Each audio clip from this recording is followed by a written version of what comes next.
First of all, thank you for joining the DC Cooperative Housing Coalition this evening for our seminar on taking the mystery out of housing cooperatives. We are sponsoring this event in partnership with the Greater Capital Area Association of Realtors, known as GCAR, one of the largest local realtor associations in the U.S., representing more than 11,000 realtor members from Washington, D.C. and Montgomery County, Maryland, and industry-related professionals. It is also the primary provider of education for these realtors. And my name is Russ Rader, and I'm the coalition's president. For those of you who may be unfamiliar with the DC Cooperative Housing Coalition, we were incorporated in 1993 as a nonprofit and to provide education, information, and advocacy for our member housing cooperatives. A big part of our mission is to promote cooperative housing as a desirable form of home ownership, and there's no better time to do that than in 2025, which you may or may not know has been designated by the United Nations as the International Year of Cooperatives. So a good time to recognize the desirability of co-op living. Thus, it makes sense for us to ensure that realtors have the facts about how market rate co-ops work so that they feel comfortable representing and presenting co-ops as viable housing options for their clients. So we have a very full agenda with a lot of really great industry experts. So I'll keep my comments brief. This seminar is being recorded. We'll just go over a few details and housekeeping issues. Tonight, we have asked 6 DC real estate and title company professionals to present important information home buyers need to know about market rate housing co-ops to help dispel some common misperceptions about co-ops, ones that we've all heard, versus other forms of home ownership, such as condominium. Our guest speakers will also share their insights on navigating the co-op buying process. And we have organized our guests into 2 panels tonight, realtors and title company experts. And my colleague, Coalition Director Loretta Glaze Elliott, will introduce the panel members. And each speaker was assigned in advance a question to address. Once we hear from the speakers on the panel, we will ask them to briefly add or amplify any points their colleagues made. And Coalition Vice President Karen Jones will read speaker questions and serve as panel timekeeper. And we have set aside time for the speakers to answer questions, followed by a few closing remarks. If you have any questions while you're listening to the speakers, I'm going to be keeping track of those. Please write them in the chat box. There should be an icon there that you're all familiar with for chat. That will allow you to write in your questions, and I'll read those once the Q&A period starts. If you are directing your questions to a particular speaker, please indicate that when you write your question in the chat box.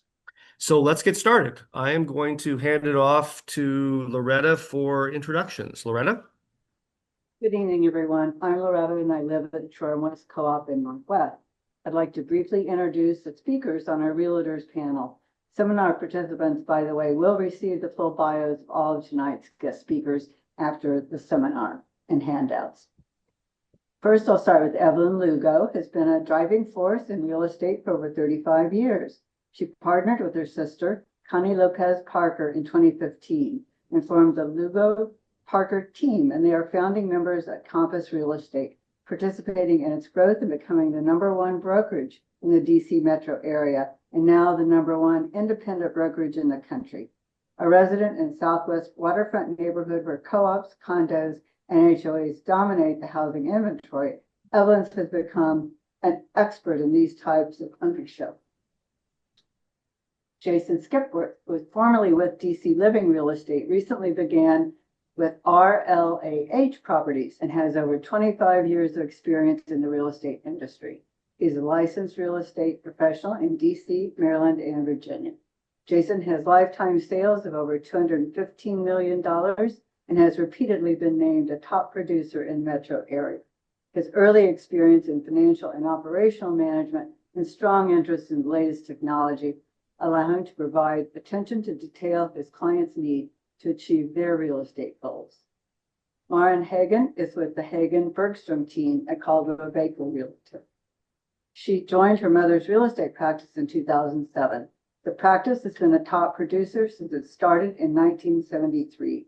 Their clients include U.S. politicians, as well as leaders in the legal and nonprofit worlds seeking to purchase all types of real estate, including co-ops.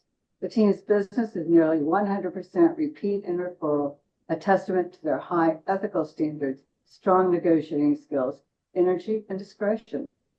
Sammy Dweck is Vice President of TTR Sotheby's International Realty. An award-winning top producer, Sammy has personally brokered the transfer of more than $200 million in property.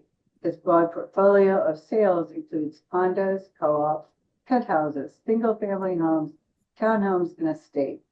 Some of Sammy's favorite sales have been in the beautiful Beaux-Arts co-ops of Colorado, where he lives and specializes. A longtime resident of the Altamont, he has served as president of the Cooperative Association in the past, offering him particular insight into the inner workings of cooperative living. Thanks, Loretta. Hello, everyone. I'm Karen Jones, and I live at Harbor Square in Southwest Washington, D.C. Let's start our panel discussion with a question for Evelyn. Each speaker will have about 6 minutes to respond. So, Evelyn, prospective homebuyers are sometimes put off by co-op fees, also known as monthly assessments. What do buyers need to know about co-op fees and how they differ from condo fees? Also, what is an underlying mortgage, and why do some co-op buyers have to contribute to this expense? Your response, please. Well, thank you, Karen, for the introduction, and Loretta as well. I think to understand the difference in fee structures, we first have to understand the difference in ownership between a co-op and a condo. So when you purchase a condo, you're purchasing the unit itself. But when you're purchasing a co-op, you're purchasing shares in a corporation that owns the entire building, or in some cases, communities. These shares then convey use to the unit you have purchased. All right. So once you get that, then the rest of it kind of gets a little simpler to understand. Co-op owners pay monthly maintenance fees. The fees cover building operations, maintenance, utilities, and property taxes, amongst other things. Unlike condos, fees include property taxes, and that's a big difference buyers don't get when they're looking at the difference between a monthly fee in a condo and a monthly fee in a co-op. And so I always try to stress that when I am speaking with a buyer who first wants to know, well, why is the fee so high? And the fees are generally higher in co-ops because they do include the taxes. So the way that works is because it is included in the monthly fee. It is proportioned to the number of shares that you own when you purchase the property. And those fees are paid directly to the co-op corporation who collected those taxes as part of your monthly fees. So with condos, the difference between that and with a condo is that with a condo, taxes are paid by the individual owner. The association has nothing to do with the taxes. So you can see right away where the difference would be in a monthly payment between a condo and a co-op, because the fees are included, the taxes are included in the co-op fee and not in the condo fee. So that's the biggest difference there. Underlying mortgages. Underlying mortgage is a mortgage that the co-op corporation holds on the entire building or community. In Southwest, that's where I do a lot of my business.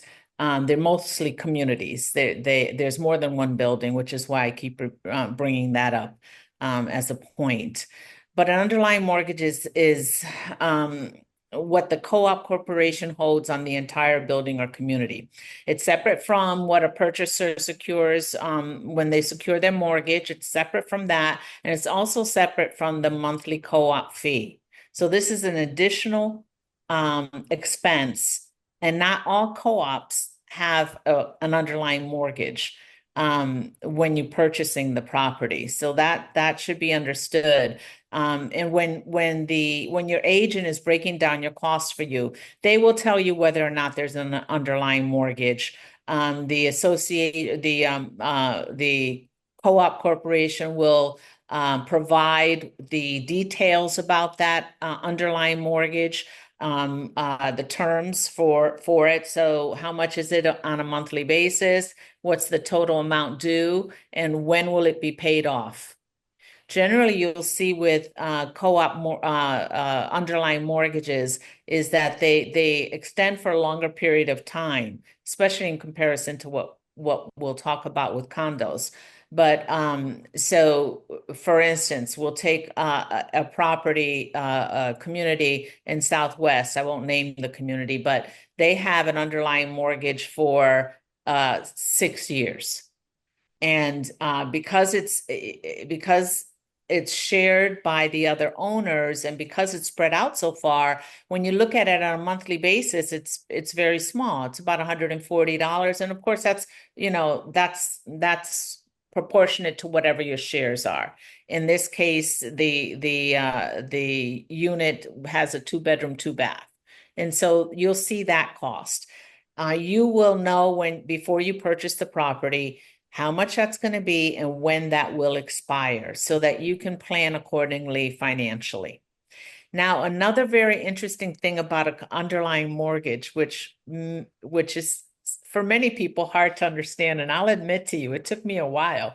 I had to go back to Joyce Rhodes there many times to give me an explanation for why, when the seller is selling the underlying mortgage, is their proceeds reduced by the amount of the underlying mortgage. Joyce is smiling, but and so is the portion that the purchaser is financing. It's reduced by that amount as well.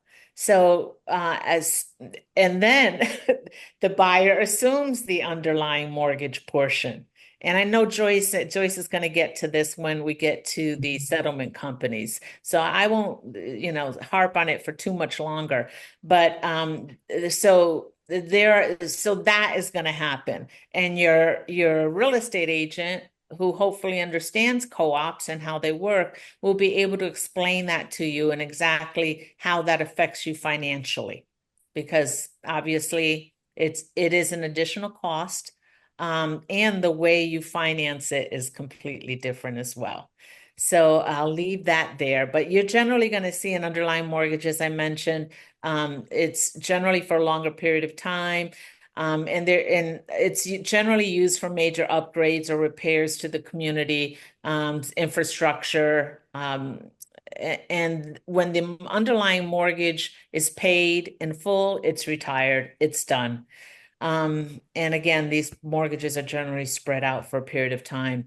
An underlying mortgage is very similar. If you're familiar with condos, it's very similar to your monthly condo fee. But those terms are generally shorter. Excuse me. An underlying mortgage is similar to what is referred to as a special assessment on a condo. And that they generally are used for the same things like maintenance or upgrades, but it's generally for a much shorter period of time, and those fees are generally higher on a monthly basis than what the underlying mortgage owner would be paying. Evelyn, I'm going to have to stop you there. And Thank you that's it. so much. I'm We'll talk. done. Okay, Thank you, Karen. perfect. Thank you so much. Next up is Jason. Jason, some prospective buyers have the perception that co-ops have an invasive interview process and more rules than condos. What do you tell your clients about co-op buyer interviews and house rules? Thanks, Karen. Sure. I think co-ops get a bad rap sometimes, and I think it's important just to get educated about them if you're considering one through your agent or whatnot. There are no set rules as far as their interview process. There are some co-ops in DC that are very progressive, and it's just the application process and that's it. There are others where it's, now like we're doing, it's a virtual interview along with that application process. And there are some that they still want to require that you come in and meet with the board and have an in-person interview. It's important to know that their general focus is financial stability, responsible ownership, and a good track record with prior rentals or prior ownership of other properties if you've had those. They really want to ensure that buyers can afford the costs associated with co-op living. It also provides them an opportunity to provide that buyer with a little bit more education of how that specific co-op operates and what they can expect, and give them the opportunity to explain their rules and allow that buyer to ask them questions as well. That's something that's not really afforded in the condo process. You typically are just buying the condo and you never really meet the board or management or anything like that. So I find it to be a good thing, and I really try and educate buyers on that. I think that it's also utilized in the sense that they want to get to know you as the buyer. I find that co-ops really drive a sense of community, which they find important. And of course, I think that that's helpful for those buyers buying into that association as well. So, everyone is going to have a different process. If that's important to that potential buyer, try and find out what that is ahead of time through their agent. Otherwise, I don't think it's a daunting thing. It's an extra layer of vetting for that association, which allows them to really know who is buying into our community, making sure that they have the financial strength and the means and affordability to live there, and kind of give them the opportunity to understand more about what co-op ownership is. Again, with a condo, you're going to get condo documents, you're going to get to review those. Yeah, you may get the opportunity to ask some questions, but otherwise, the interview process with a co-op board really allows you a more personal approach to the buying process for the community that you are buying into. Jason, thank you so much for your comments. Next up, Marin, what are the major steps in the co-op buying process, and what can co-op managers or boards do to make the application and purchase process simpler for prospective home buyers and realtors? Thank you for having me, first of Sure. all. I currently live in a co-op and lived at the Altamont. Sammy and I lived there at the same time for 12 years. And my mother and business partners lived in a Calorama co-op since 1987. I've lived in Calorama since 1992. So I feel very exposed to co-ops, both professionally and personally. And I agree. I think that um, they sometimes get a bad rap, partly because people associate it with New York City co-ops, and I think that is a more onerous buying experience than we tend to have in DC. And I think that there's mystery surrounding co-ops in general. People just don't know. And so the lack of knowledge makes them, to some people, unappealing or um, sort of inaccessible. The buying process is actually quite similar to a condo, at least to start. You're going into a building. It has a front desk. It doesn't have a front desk. It's the fee includes this or it doesn't include that. We've worked with condos whose fee includes all utilities and co-ops whose fee does not include any utilities. The major difference, as Evelyn said, is that the fee includes the taxes. So one part in the initial part of the buying process that's important is to educate buyers about that and what the fee includes, because the fee can seem insurmountable to many buyers. When they understand that it includes taxes, it often includes utilities. And particularly if they're coming from a house, they have to really compare apples to apples and think about what, does it take to maintain a house, from taxes to maintenance on the house to everything else, and compare that monthly nut, if you will, to what the fee will include, which is, of course, always higher with a co-op. Um, Then the next step in the buying process would, whether you're paying cash or getting a mortgage, if you're getting a mortgage, it's important to know what each building's policy is. Some buildings require minimum down payment if you are getting a mortgage. Some don't require at all, but it's always good to find out what the rules and regs are in the building if you're the real estate agent, both listing agent and representing the buyer, so that you're educated about what the process is. I also think that it's helpful as the listing agent to find out what the process is for the buyer interview and approval, obviously long in advance, and so that you're prepared when you do get an offer to move forward with it. That could include, like it does in some buildings, very inflexible board schedules. We worked in a co-op in DuPont Circle last summer that I had not worked in before, and the board simply refused to entertain an application from a buyer on a date that was not already on their schedule for their monthly board meeting. They would not make any exceptions whatsoever. Mm-hmm. And so it's good to know that going in so that when the buyer's agent is writing the offer, whether you're the buyer's agent or the listing agent, you know those parameters so that you can work the schedule around that. Um, Likewise, for when you get into, you've ratified the contract, then there's the application. Is it part of the resale package that you're getting from the management company? If so, how long is that going to take it to get delivered? You have to factor that into the timing. Or is the board giving you the resale package? You should know all of that ahead of time if you can, so that you can plan accordingly. Then what is the process? Is there a third party who prepares the application for the buyer to give to the board? Some boards want paper copies of the application. So usually, now post-COVID, most boards will interview via Zoom. Some still do it in person. Some boards do require paper copies. My building does. They're extremely efficient and flexible, but they want paper copies of all the materials. But not every building is like that. It really just depends on the building.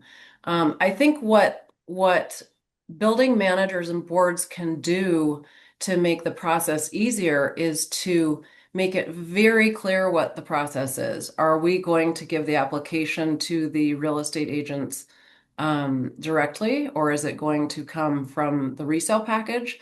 Is there an intermediary, like the transfer agent for the building, which is usually the attorney for the building, who has to get involved with the paperwork, going to be part of the transaction? The more clear that can be, the better. I also think that it's helpful to know, what the board is looking for. And this is again back to the education point with if you're representing the buyer, to help them understand that typically, I think Jason said, that boards want to make sure that you can pay your bills. It's a mostly owner-occupied community, and people gravitate to co-ops for that reason, in part to avoid an investor-heavy community.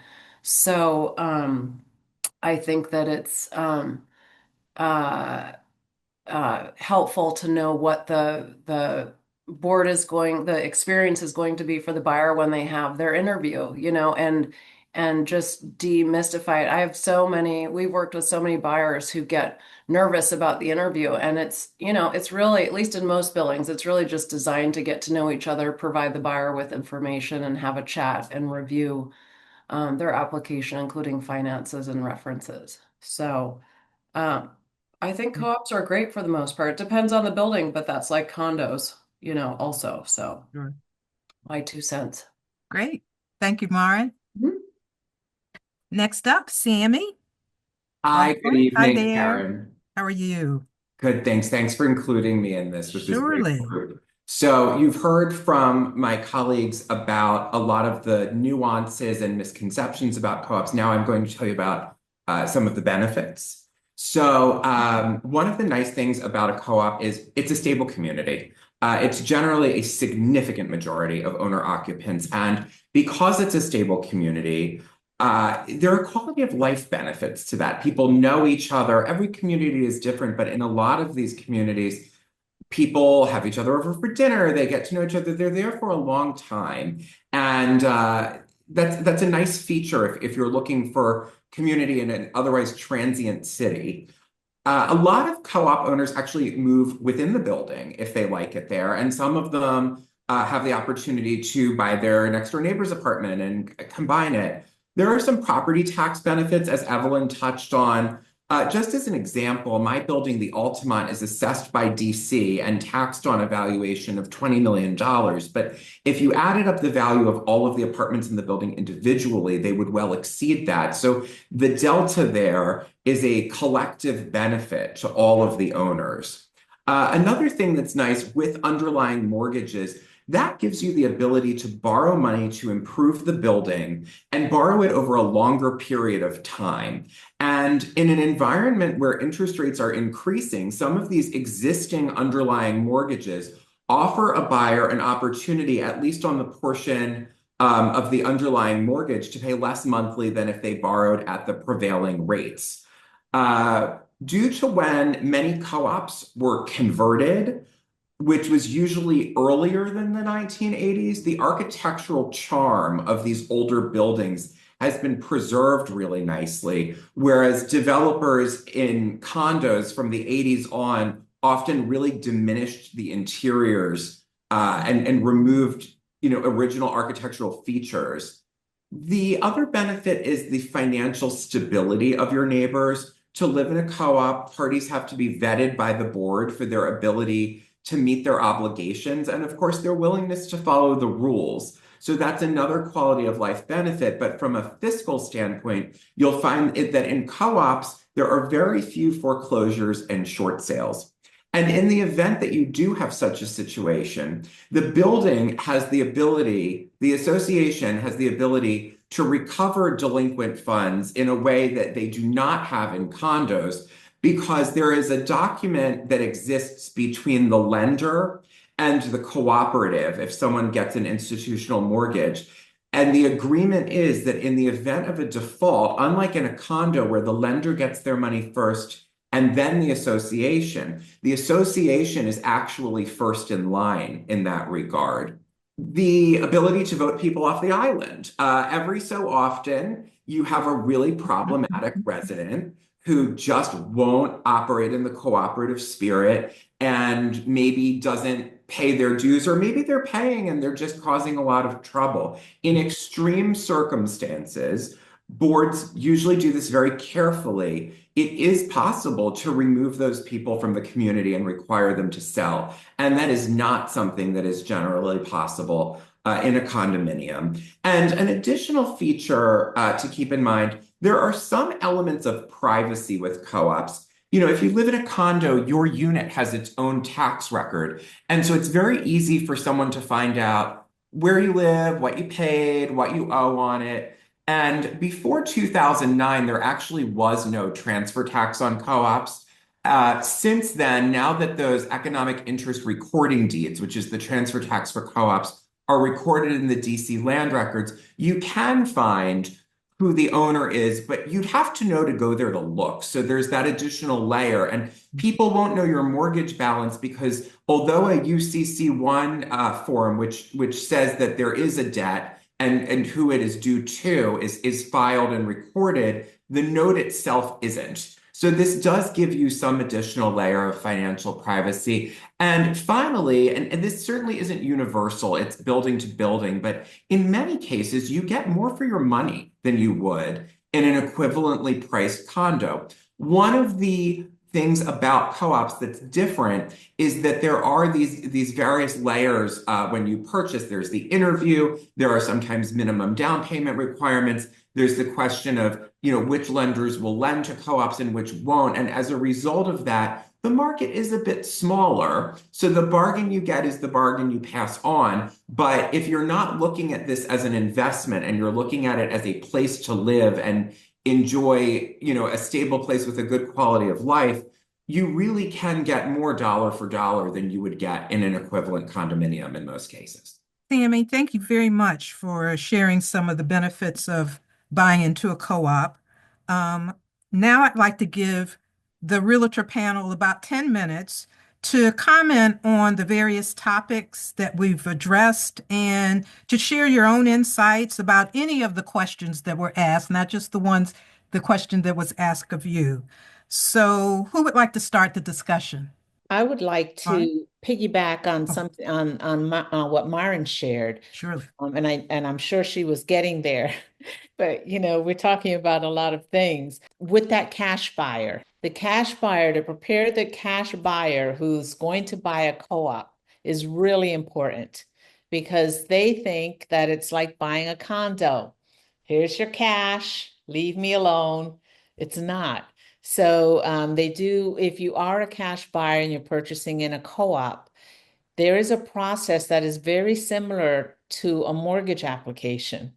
Most, if not all, of the condo corporations have some type of arrangement with a mortgage lender who's going to review these applications and then will share with the with the co-op board whether or not it's a thumbs up or a thumbs down. But it is a process, and I have seen people push back on it because, hey, it's cash. I shouldn't have to give this kind of information to anyone.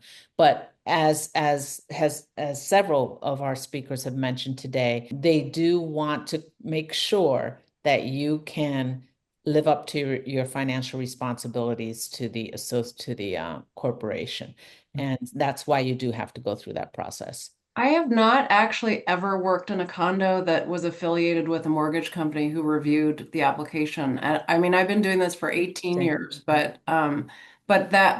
bring up a good point, Evelyn, which is that even if you're paying cash in a co-op application, and I saw this asked in the chat, what's different, or do different buildings have different parameters in terms of the financials that they require of buyers on the application? And they absolutely do. Some co-ops will want much more of your tax returns as a buyer than others. Some just want certain schedules from the tax return so they can see certain financial information. But your financial information will certainly be exposed and shared with the board. Most boards are good about promising confidentiality, which I think is important to any co-op buyer because you're vulnerable, whether you're a cash buyer or I think less vulnerable if you're getting a mortgage, but it's a lot of personal information to share. So, Well, that goes to show that different co-op corporations manage this differently. right. Yeah. Karen, I'd like to touch on the underlying mortgage a little bit. Surely. I think there are so many misconceptions about this, and people don't understand how it works. So I'm going to use just some numbers as an example, just round numbers. Mhm. Let's suppose that there is a co-op listed for sale for $500,000, and it has a $50,000 underlying mortgage. What that means is this unit has a piece of a larger mortgage that the building took out for whatever reason. Maybe it was to do a project, but whatever the genesis of it was, that balance generally will decline. They're usually paid principal and interest every month. But if the present underlying mortgage is $50,000 and your client goes to buy it and they were paying cash, for example, your client will need to bring $450,000 plus closing costs to the table because the balance of the underlying mortgage, what hasn't been paid off by the current owner, is deducted from that owner's proceeds, and then the new owner assumes the balance until it is paid off. And so if you have a buyer who's looking at this and trying to understand it, you need to help them understand that while the total price is $500,000, they're really bringing $450 to the table. So they'll be either bringing less in cash or in some cases financing less. And in the event that they are financing, let's suppose that a lender or a building prefers or requires 20% down. That number is calculated based on the 500,000 minus the $50,000 underlying mortgage. So if you needed to bring 20%, instead of $100,000, you would need to bring $90,000. I think I have that right. In that case. So it would be 20% of the 450. So some of the financing has already been taken care of for you by the building. And in situations where, right now you'd go to get a mortgage at 6 or 7%, there are buildings that have 3% underlying mortgages. So if you're borrowing that money, that little portion is borrowed at a lower rate. Thank you, Sammy. And piggybacking on what my colleagues here have said, I think that it's important for the agent and the buyer to find out where did the underlying mortgage come from. I used to live in a co-op in DuPont myself. I do a lot of business still in that building. And that underlying mortgage is not because anybody took out a loan to do anything in the building. It was inherited through a conversion going from a rental building to becoming a co-op. And to Sammy's point, it's at 2.55%. It's a big chunk of the purchase price that's already financed for buyers. It's also important for the buyers to understand that they're going to get the financial benefits of the interest that they're paying on that underlying mortgage as well. You pay your taxes to the association. So every January, the association is going to send you a statement that says, hey, here's the interest you've paid on your portion of the underlying mortgage. Here's the taxes that you've paid us as the association for the year. So if you're eligible to write those things off, then there's also financial benefit to that as well. I think we consumers specifically talk and, oh, co-op fees are high, co-op fees are high. I think it's semantics, and I think it's important to steer away from saying that they're high. I think that, it's important to educate buyers of, look, here's what it's covering. And to Evelyn's point earlier, it's including taxes the majority of the time. And so you'll also find that co-op taxes are roughly, don't quote me on this, but they're roughly about half of what they would be of a condo of equivalent value. So again, consumers just look at the total monthly of that association. Oh my gosh, that's high. But you've got to really dig into the meat of it and break it down and realize what all it's covering. And Marin also alluded to this as well, that a lot of times, sometimes it is covering all utilities, sometimes it's not. And so kind of figuring out, hey, here's the cost benefit analysis of that. I think if buyers and agents both will really dig into the meat of underlying mortgages, where it came from, what are the benefits of it, how it plays into the numbers, as Sammy alluded to, and then also what is this association fee covering?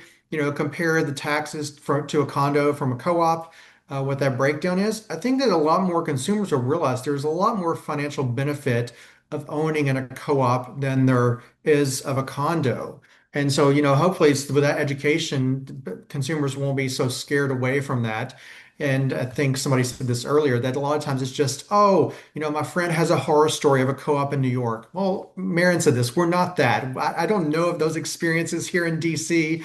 I've never had a buyer experience that. I didn't experience it when I lived in a co-op.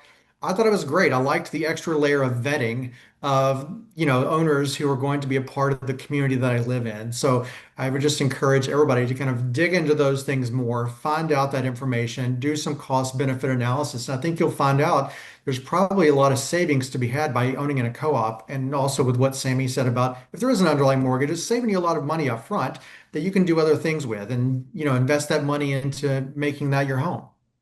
And Karen, if I may make one more point briefly, I think Surely, Sam. a lot of a lot of buyers do not consider co-ops because they don't understand them and they don't know that they should consider them. And it really does your buyers a service if you are an agent. If you learn about this and come to understand it and you have the vocabulary to help your clients understand why this might be, in some cases, a really terrific option for them. So I would encourage agents not to rob their clients of the opportunity to enjoy the benefits of a co-op because they don't understand them. I know that there are so many good resources between the title companies here and the agents here. If you don't know how it works, ask someone a question. We all want co-ops to succeed. Thank you, Sammy. And And thank you all on the Realtor panel for your thoughtful comments. Now let's move on to the title company panel. Loretta, will you introduce the panelists, please? Sure. Joining us tonight for our title company panel are Joyce Rhodes and Claudia Roca. Joyce is the fourth owner of Edmund J. Flynn Company and had worked for 40 years at the company before purchasing it. The Flynn Company's origins go back to 1922, when Mr. Flynn pioneered the concept of cooperative ownership in Washington. Since then, the company has participated in the development of more than 50 co-op projects. On May 1, 2015, hold a second here, Joyce created a separate entity for the company's cooperative transfer agent services, known as FACTS LLC, FACTS LLC. The Edmund J. Flynn Company and FACTS LLC continue to render their services for settlements, transfer and ownership records, and lenders assistance with providing financing for co-ops and their owner members. Claudia Roca serves as the Director of Cooperatives at Monarch Title Incorporated, bringing nearly 20 years of industry experience and a strong commitment to promoting cooperative housing as an accessible and affordable home ownership option.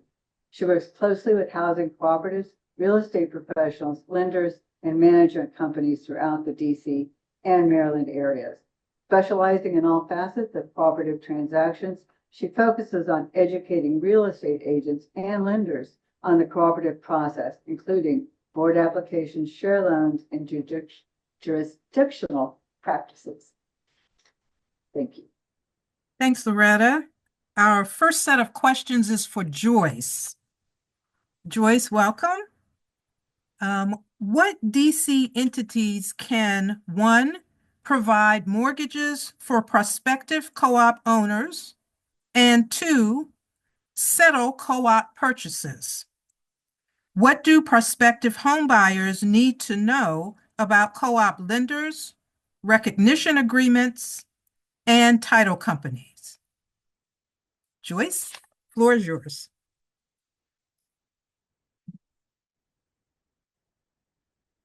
Joyce, are you muted? All right. So There we thank you go. for making me a part of this panel. I'm very Sure. excited. This means that cooperatives, which I have been passionate about for like my 40 years with Flynn Company, is ongoing. And we're still educating people and having everybody learn about the benefits of the cooperative. Now, with who is providing the mortgage financing for owners, well, I'm going to solve that problem right now. Here it is, the list of lenders. This list of lenders will be a part of it and handed out to everybody participating today. But this list of lenders gives you the lender, the loan officer, their phone numbers, and this list is maintained by Fax Brandon AFC of Fax. And any changes to this, additions, if we know of new lenders, they need to let of new officers and all, they need to let Brandon know, and he will put this on this lenders list. This is changed up every time. So what's important about this is how easy you can just email Brandon, myself, or Matt, and Claudia, she has it, and obtain this list. Another important facet is the knowing where do you find this? Okay, they've got an application they need to do. The agents have to work with their buyers. They need to know where to find the information. They know it, they're learning it. So another helpful resolution for a mystery is a part of our packet. This is the cooperatives handled by Fax Brandon and all, and that all this information, when you do have a new listing, check and see if it is Brandon's listing. Check to see if he's handling it. He then can provide you with where do you get that resale package? It's a simple email. I've listed my new co-op. It's at 19 Altamont. It's at Harbor Square. I need some information. Well, Brandon can guide them right away. resale packages, application, ownership confirmation of your seller. All that information can be provided if you know where to find it. They need to know where to find it. We continue to educate and have them learn the process and all the good things. So we're here as settlement and title companies and transfer agent services to make sure everyone can obtain this information and who to get it from. Who can they talk to? Now, the recognition agreement, that part of the process has always been a mystery, but it's not anymore. With all the determination and the passion of Bill Karras, myself, and all the hard years that we've put into working with lenders and getting lenders to provide cooperative financing, proprietary documents as collateral, cooperative ownership recognition agreement, UCC financing statement. That's all happened now. So we're going to bring it to the future. From the present to the future, there is the established cooperative recognition agreement for every DC cooperative has already been established. So there's no guessing here. It's there, it's available, and we handle that on behalf of the agents and the buyers. So when you have a new lender, we know two companies that are working with Fannie Mae right now, Freddie Mac, Facts with the recognition agreement, Flynn Company with loan cooperative loan document guidelines, and we can't mention them, but it is now has been a procedure set up by us that everything is to flow smoothly and make it work so much better for the agents and their clients. So when you talk about when the buyer then selects one of the lenders and they're working with them, the lender sends that buyer either by email or hard copies, depending on the customer needs. They provide that prospective borrower, a large amount of paperwork. And a lot of people don't realize what's in that large amount of paperwork. And at that point, what they provide them is educational material, marketing information. They provide the loan documents that they will be signing at settlement, with the exception of the actual note, along with the recognition agreement. That is in that paperwork provided to people that they have these buyers and borrowers actually look at. They see what they're going to be signing at settlement. The only thing they do not recognize is the note. That would have to go in more detail. So what I'm looking at here is explaining the fact that the documents that a borrower or agents, concerned with recognition agreement, there's no concern with that's already down pat handled. For the in reference to the contracts, settlement, title companies, well, Claudia will get on here. Claudia and I are panel partners today, but we're also friends, and we can both tell you that we really only want to be the settlement companies. We don't want nobody else. But as soon as Flynn, give you a little idea, as soon as Flynn has the contract, we set up that order, to contact all the parties. My Aaron of Flynn reaches out and does the title work, brings all that information that we get together. We send it to the letter, including the recognition agreement that is required to be pre-signed by the lender, providing the guidelines for settlement. The same goes for Claudia from Monarch. She immediately makes the request for the transfer package from Brandon, and the same process. She follows the same process.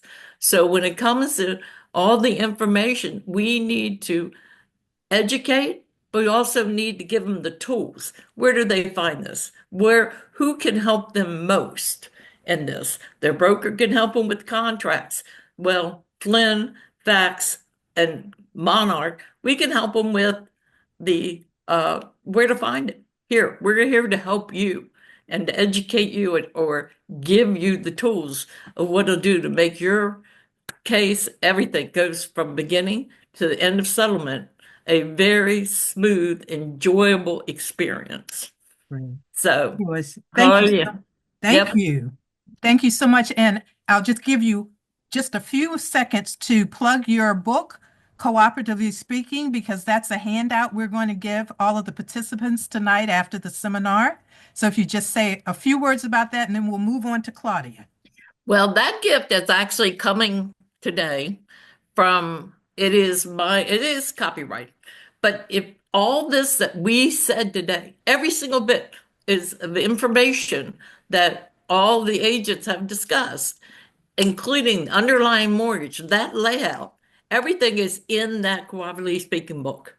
And we're providing it as a gift from Claudia and I, as a gift to all the participants, and to use this and share it with your clients. When you get that listing and you get that contract, share it with them. They will love it. It's only 20 pages. It's easy reading, but it has more information to give it a positive turnaround that they will appreciate it very, very much. Great. Joyce, thank you. We'll hear from you you have another opportunity to say a few words. But right now, I want to move on to Claudia. Claudia, welcome. And what can realtors and co-op managers and boards do to make the settlement process as easy and stress-free as possible? Yes. Well, first, good evening, and thank you so much for inviting me to be a part of this panel with so many amazing experts in co-ops. And just to reconfirm what Joyce absolutely said, a lot, and I see in the chat, everyone's asking about how you confirm the owner of record or the who's responsible for the taxes and all that. Again, as Joyce said, you need to lean on the subject matter experts. That would be the transfer agents, Fax LLC, the co-op attorneys, Edmund J. Flynn Company, Monarch Title. We're throwing a lot of information at you. So your best bet is to contact us, because you don't have to be a co-op expert. But as long as you know who to reach out to get some information, as again, the realtor panels here are just excellent resources, and they're ultimate professionals. They know a lot of this business. Our companies are also Monarch and Flynn Company. But in regards to how to put kind of our best foot forward, I think the most important thing for realtors is to put up front a realistic timeline and keep mind, reminding your clients of it. Each agent broke down the board approval process, and I think Maren went into the researching a little bit of where the resale documents are coming from, where the application is. So typical timeline, when I receive a contract, you have about, these terms are in the contract as well. You have about 10 days to get the resale package on the listing or seller side. Once that's in, most often that will include a board application. If not, it will tell you where to get it. The buyer then has about 10 days to submit a completed application with all supporting documentation and fees. So that and the reason I specify that is because an incomplete application does not get the ball rolling for the boards or the management companies to move forward on the approval process. So keep that in mind. Once the full application with all supporting documentation and fees is submitted either to the transfer agent, the management company, or the board directly, again, just takes a little bit of research to make sure which entity needs to receive it. Then our boards typically take about 14 business days to review and approve. Now, keep in mind, your boards are all volunteers. They don't get paid. Their time is valuable just like everyone else's. So during the high season, what we call high season, so in the summer, during the holiday season, it may take more than the 14 business days, because there's vacations, there's, what have you. Unfortunately, like I said, this is The board members are volunteers that do this because they love their community and they do it in their spare time. So just be mindful of that. So maybe if you submit an application today, I would advise the agents wait about 3 weeks, typically, just to give them that little bit of extra time. And just keep at Monarch, and I know that Flynn Company does as well. We all kind of try to tell you up front, just this is the timeline, or I'll try to let you know, as Maren said, if they're a board that we know has one meeting a month, and that's the only time that they will see an application.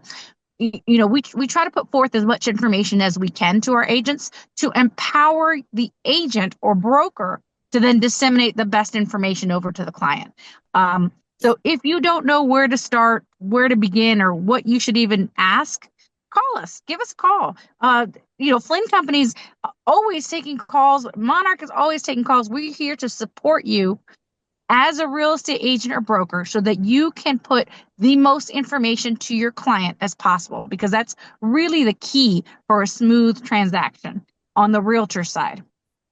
For boards and management companies, I think it's important that you use the right settlement company, as Joyce said, because I think both Flynn Company and Monarch Title are very keyed into the management and boards. So a lot of times, during the application process, a board or a manager will reach out to one of us and say, hey, Claudia or Joyce, we have the board has an additional question, but we haven't been able to reach, so-and-so, Betty Buyer. Can you have them call us, or can you send us the information so we can contact?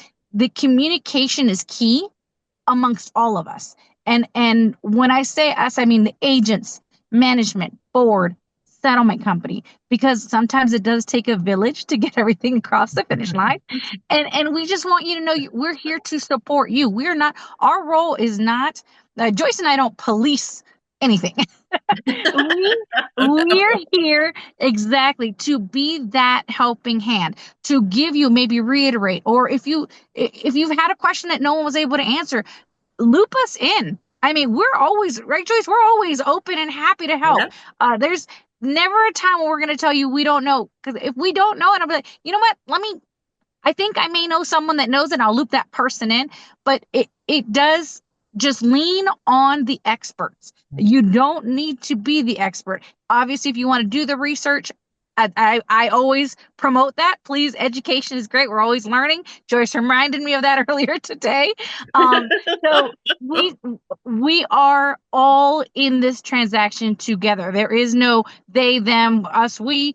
What we're trying to do is make sure that we are putting the most accurate information out to so that the process isn't mystified. There should be no ambiguity in it. Just like I said, anything, no question is too small or too big. Please reach out to us. We're more than happy to help. Great. Claudia, Joyce, you all will now have about 10 minutes to share any additional thoughts you have about the issues raised and any other related points you'd like to highlight. So, Claudia, you can continue to chat, or Joyce, step in. I'll leave it up to you all. Well, I don't have it. I just going to add to what Claudia says, because we work well together. We have always been friends and we colleagues and everything. So I just want to add additional information to Claudia's about the application, because when it's a cash deal, those are great. They're easy in reference to application process. At least they're easier than when there is a lender, because the difference with the cooperative applications, and all of them require this, is you must have the lender's commitment, not the pre-approval, but the actual commitment letter that has to be a part of that application, which makes it a longer period of time that the buyer cannot submit it. They have to wait, and they have the package ready for the seller's portion, buyer's portion, everything. But they got to sit and wait for that commitment letter. And as soon as that commitment letter comes in, that's when it is sent with the application. Now we're working really hard on trying to get more and more applications. Brandon's trying to do more and more where we can get portions of it, not to have to be original.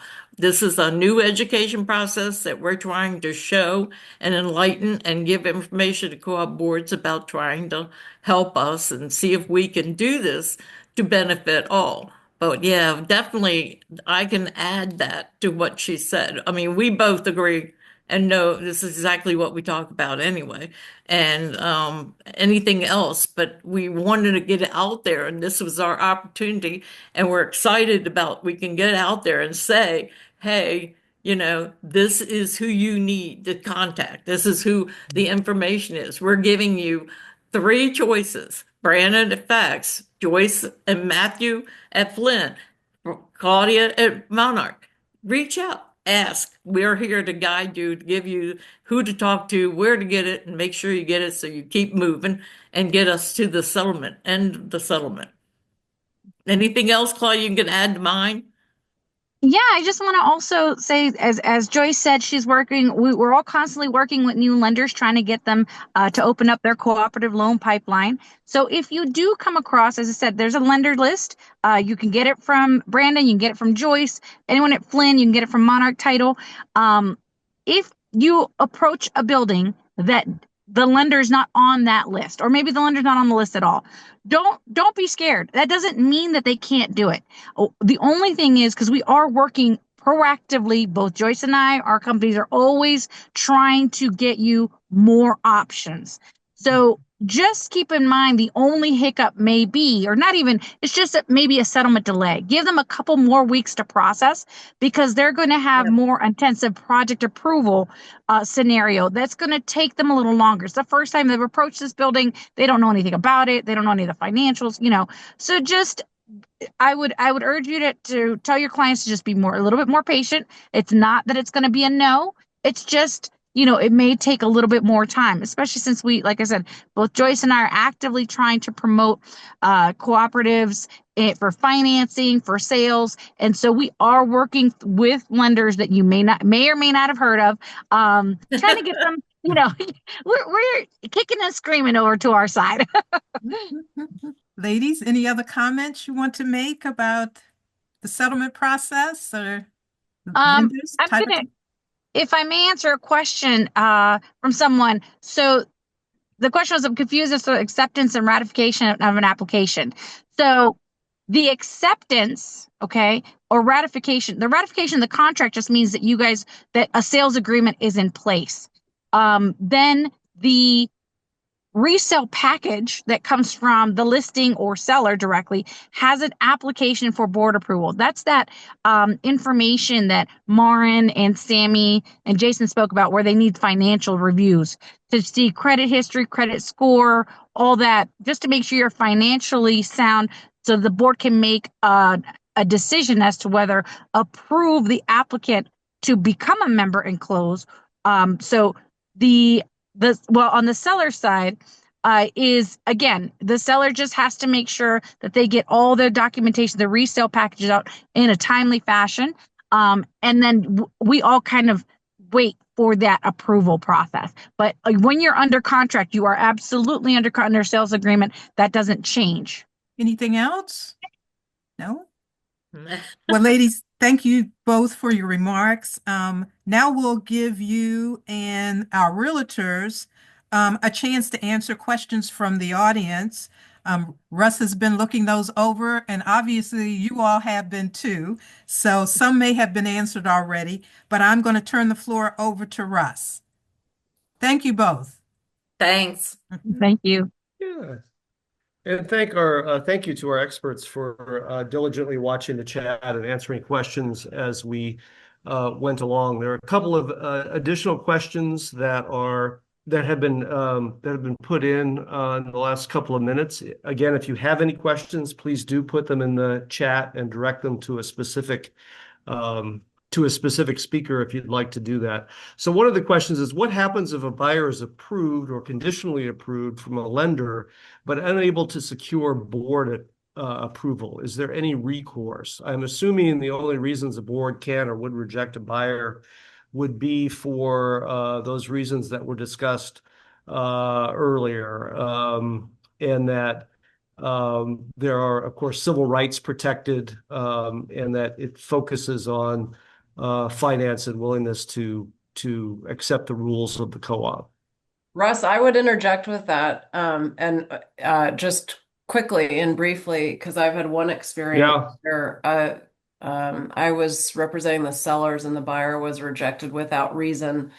It had not, I don't know, I still to this date don't know what the reason was. And no reason was provided, and it was before financials were reviewed. So that is, I think there's a little loophole in that. I think it should be only for financial. Typically, it's only for financial, but there actually isn't any law that I'm aware of, and maybe Joyce and Claudia are more aware of, that protects buyers, like fair housing or other things. I think that is a co-op loophole. The boards are definitely subject to fair housing, Mhm. but they also have, I guess if it's a loophole, as you're saying, Marin, they call it business judgment. And I think, on the rare occasion that I've seen our board turn down an applicant, they don't give a reason.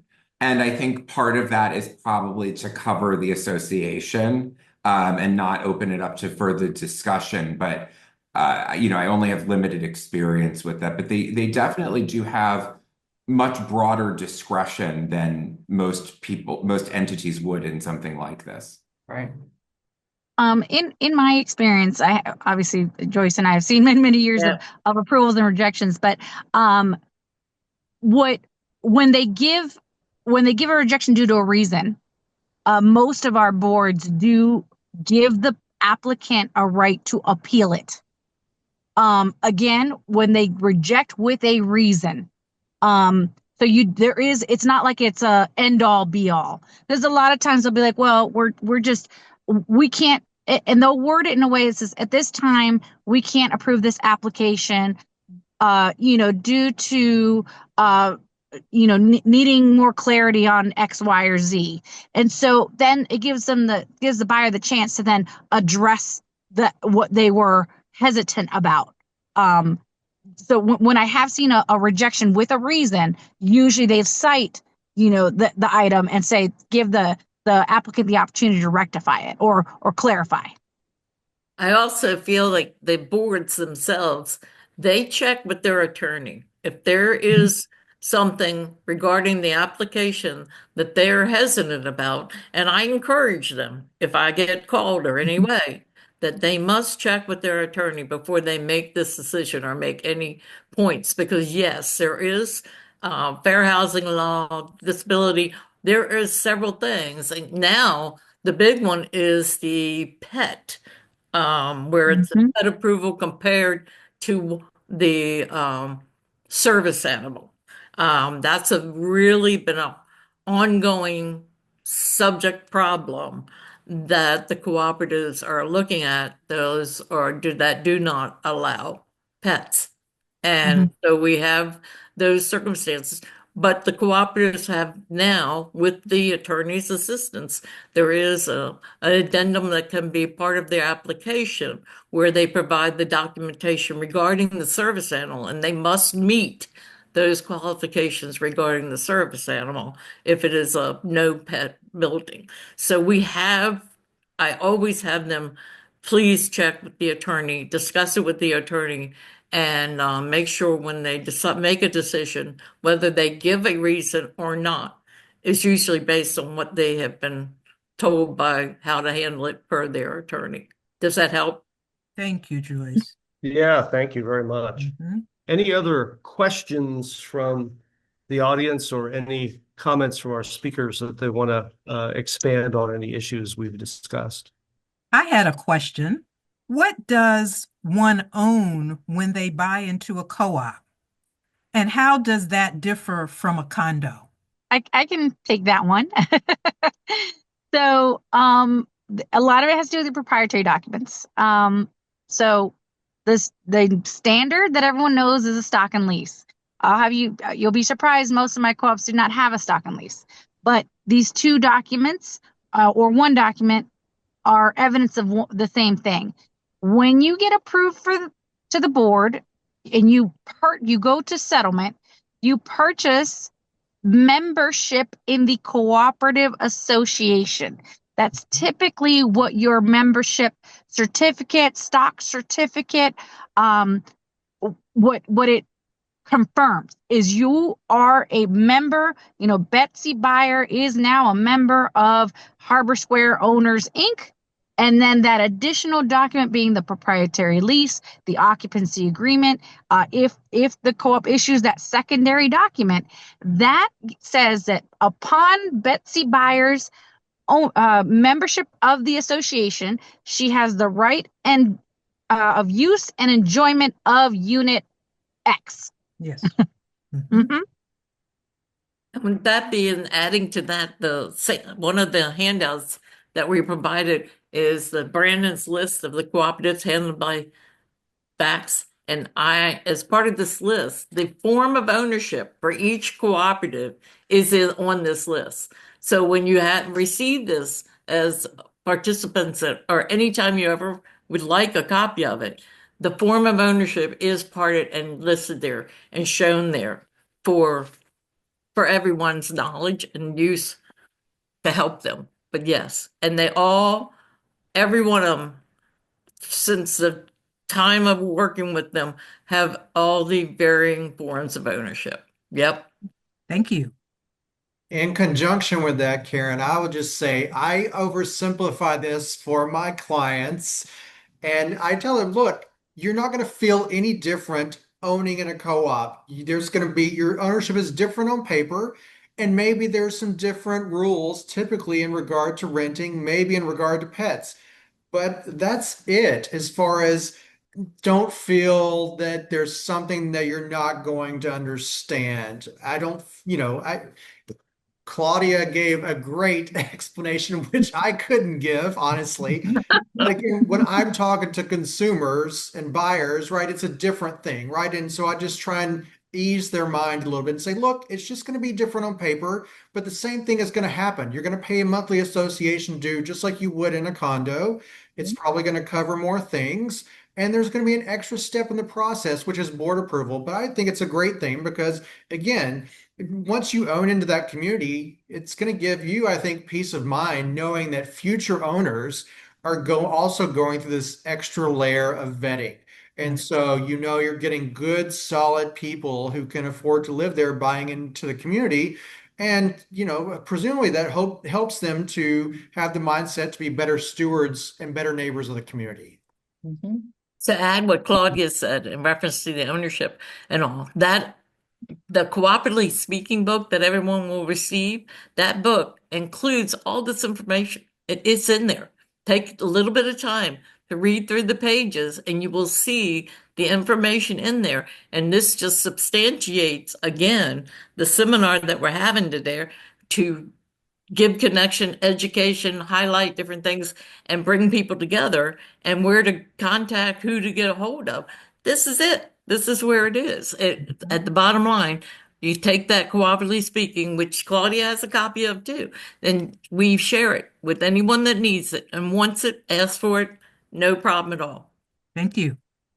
I think the one thing I would reiterate and just taking it from all of the incredibly talented people on this in this workshop is that educating yourself as a realtor, educating your client as to what each individual community requires and what the time frame is going to be, et cetera, is very important. I'm in Southwest. That's where I do most of my co-op business. I know them all, and they're all pretty much the same. And so, but Marin, for example, her experiences are completely different than mine. So there are no two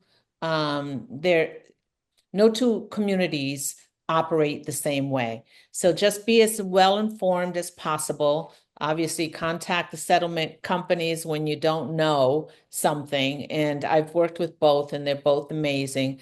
So that would be my wrap up. Is just just get all the information up front so that you are properly prepared for the process as it goes forward.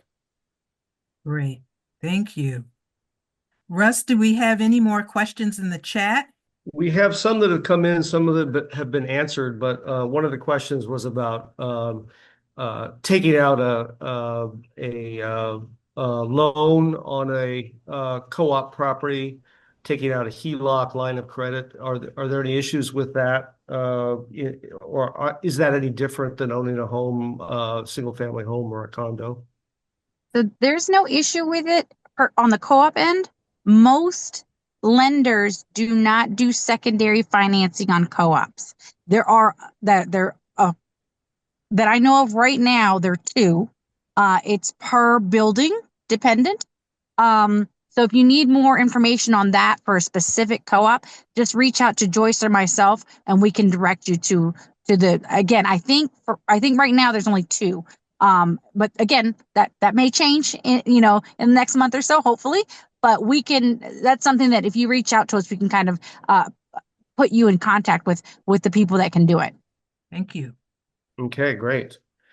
And I think, of course, I think all of our excellent speakers would be available to answer questions one-on-one if anybody wants to chime in and email them or reach out to them directly. We've had some questions about resources, so I just want to just give you a little bit of a summary of what's going to be made available following our chat today.